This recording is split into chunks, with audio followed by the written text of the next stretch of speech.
Hai, assalamualaikum teman-teman. Welcome to Cinta Story Channel. Part 11, bolehkah aku nikahi saudaraku? Oh iya, buat teman-teman yang belum subscribe, dukung channel ini dengan cara tekan tombol like, subscribe, dan juga tekan tombol notifikasi loncengnya, biar kalian dapat updatean cerita menarik lainnya dari Cinta Story. Jangan lupa share dan juga komentar di bawah ya. Part 11. Sebelum aku sama Lea menikah, apa boleh aku minta sesuatu sama papa? Tanya Arka membuka percakapan saat mereka sedang menyantap makan malam mereka. Rafa yang duduk di hadapan Arka lalu menyeka mulutnya dengan tisu setelah menghabiskan makanannya dan mulai fokus merespon pertanyaan Arka. Tanya soal apa? Apa boleh aku bekerja di perusahaan papa? Aku ingin setelah menikah, aku punya penghasilan sendiri. Jadi aku nggak membebani papa lagi untuk kebutuhan aku sama Lea. Jawab Arka sedikit merasa gugup. Tapi dia sangat yakin, ayahnya pasti akan setuju. Papa sebenarnya setuju saja. Malah itu bagus. Tapi kuliah kamu bagaimana?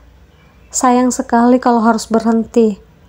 Papa juga berpikir sebaiknya kalian jangan terburu-buru menikah. Lebih baik tunggu sampai kalian selesai kuliah.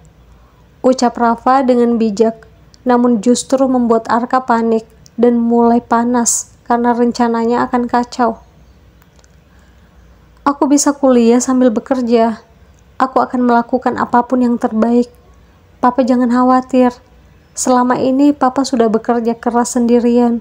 Sudah waktunya aku membantu papa. Arka benar, Pa. Biarkan Arka bantu kamu, sayang. Biar kamu gak terlalu capek. Dan Arka bisa belajar bertanggung jawab. Ucap Sarah yang akhirnya bersuara. Rafa sejenak berpikir. Dan akhirnya mengangguk perlahan tanda setuju. Kamu boleh mulai bekerja besok.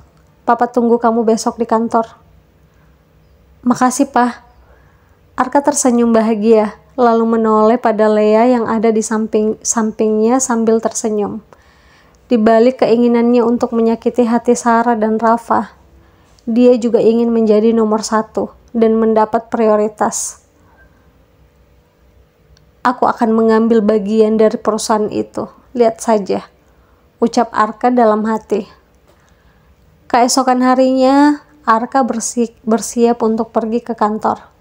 Pakaiannya rapi dengan kemeja biru muda dan celana hitam yang membuatnya terlihat semakin tampan. Kali ini dia pergi dengan mobilnya dan tidak lagi menggunakan motor. Hari ini pertama kali dia ke kantor dan dia ingin mengambil alih perusahaan itu suatu hari nanti. Hari ini saya mau mengumumkan kepada kalian, dia putra saya, Arkana Mahendra. Dan dia akan belajar di sini untuk kelak akan menggantikan saya mengurus perusahaan ini. Ucap Rafa dengan lantang di depan seluruh staf dalam meeting. Halo semua, selamat pagi. Mohon bantuan dan bimbingannya. Ucap Arka tersenyum. Pak Rafa, bukannya Pak Rafa juga punya seorang putri? Apa dia tidak ikut mengurus perusahaan ini nantinya? Tanya salah satu manajer yang merupakan orang kepercayaan Rafa. Tentu saja, putri saya nanti akan mengambil alih. Nantinya saya akan membagi dua untuk kedua anak saya. Tapi nanti, karena putri saya sedang belajar di perguruan tinggi, balas Rafa. Apa? Papa juga ingin Lea bekerja di sini nantinya. Aku nggak akan membiarkan ini terjadi. Perusahaan ini harus aku sendiri yang mengurusnya. Aku ingin jadi satu-satunya pewaris perusahaan ini. Ucap Arka dalam hati dengan perasaan kesal. Tapi dia menyembunyikan perasaannya dan tetap memaksakan tersenyum di depan semua orang.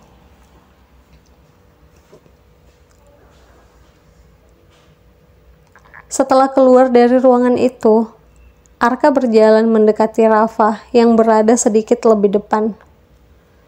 Pah, tunggu, ucap Arka bergegas. Ada apa?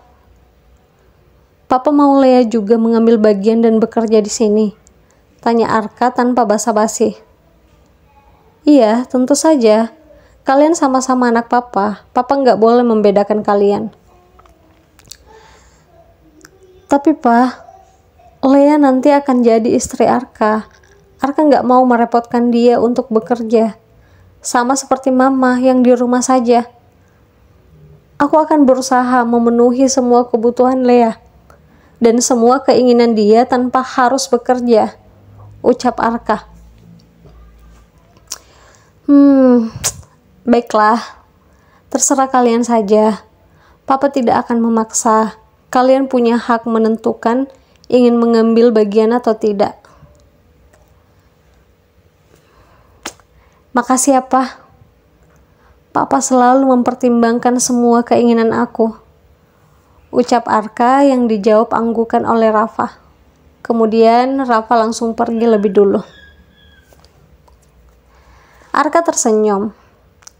Sebentar lagi, kamu akan merasakan sakit sama seperti yang mamaku rasakan. Bukan kamu, tapi Lea yang akan menanggung perbuatanmu. Dan pastinya kamu akan ikut merasakan sakitnya, ucap Arka sambil terus melihat Rafa yang berjalan semakin menjauh. Tiba-tiba ponselnya berdering. Arka langsung mengambil ponselnya itu dari dalam sakunya. Kemudian melihat siapa yang menelponnya. Gina lagi, ucapnya dengan nada malas. Kenapa sih? Dia makin sering nelpon sejak jadi pacar. Arka menghela nafas. Dengan kesal, kemudian mengangkat teleponnya itu. Tak lupa pula, dia merubah rasa malasnya diganti dengan tersenyum. Halo sayang, ada apa? Aku kangen. Kok kamu gak pernah ajakin aku ketemu? Maaf sayang. Aku baru pertama masuk kerja hari ini, jadi pasti sibuk. Kemarin-kemarin juga ada urusan. Kamu sebenarnya beneran sayang sama aku nggak sih? Apa kamu cuma jadikan aku alat buat balas dendammu itu? Ucap Gina mulai kesal. Arka terdiam sejenak. Sejujurnya dia memang tidak punya perasaan apapun pada Gina. Dia hanya sengaja menggunakan Gina untuk nantinya bisa dengan mudah menghancurkan hati Lea. Enggak sayang, mana mungkin seperti itu. Kalau gitu nanti malam kita ketemu ya. Aku jemput kamu nanti malam, ucap Arka dengan terpaksa.